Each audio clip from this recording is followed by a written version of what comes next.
আপনি কি কখনো খেয়াল করেছেন, একজন মানুষ কিছু বললেই আপনি প্রশ্ন না করে বিশ্বাস করে ফেলেন, আরেকজন একই কথা বললে আপনার মাথায় সন্দেহ আসে? আসলে কথার শক্তি নয়, ক্ষমতা দেখানোর ভঙ্গি আর মানুষের ভিড় আপনার সিদ্ধান্ত চুরি করে নেয়।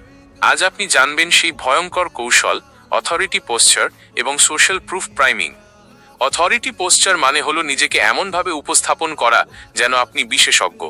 সোজা দাঁড়ানো, ধীর গতিতে কথা বলা, চোখে চোখ রেখে কথা বলা, এই ছোট ভঙ্গিগুলো মস্তিষ্ককে সংকেত দেয় এই মানুষটা জানে সে কি বলছে।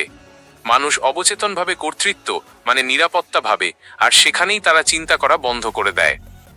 এরপর আসে সোশ্যাল প্রুফ প্রাইমিং।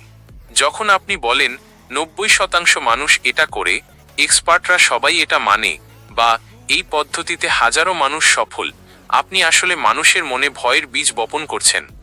আমি যদি না মানি, আমি পিছিয়ে পড়ব। মানুষ একা ভুল হতে ভয় পায়, কিন্তু ভিড়ের সাথে ভুল করতে স্বস্তি পায়। এই দুই কৌশল একসাথে প্রয়োগ করতে চাইলে প্রথমে অথরিটি তৈরি করুন, শান্ত কণ্ঠ, পরিষ্কার বক্তব্য, আত্মবিশ্বাসী দেহভঙ্গি। তারপর সোশ্যাল প্রুফ যোগ করুন, সংখ্যা, জনপ্রিয়তা, অনেকে বলছে টাইপ বাক্য। এই দুইটি একসাথে কাজ করলে মানুষ আর যাচাই করে না, তারা শুধু অনুসরণ করে।